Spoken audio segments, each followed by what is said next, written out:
Patay naman ang isang senior citizen habang sugatan naman ng isang ginang matapos sumiklab ang isang sunog sa Bacoor, Cavite kaninang madaling araw.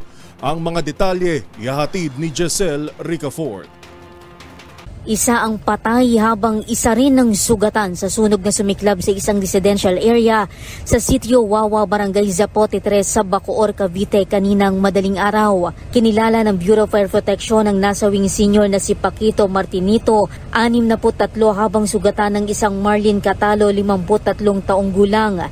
Nakatakbo pa palabas ng nasusunog na bahay ang senior citizen pero inatake siya sa puso na kanya namang ikinamatay. Nasa 600 pamilya ang nawala ng tahanan at tinatayang kalahating milyong piso ang mga naabong ari-arian.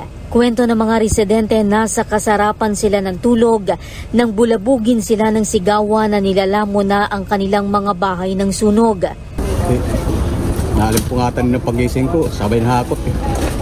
Yung iba namin gamit, di nga na kuha. Ano lang pong naisalba nyo? Yung mga damit lang. Blanco na kanina.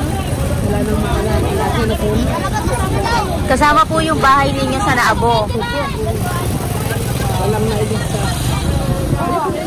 Wala na iligtas kaming gamit.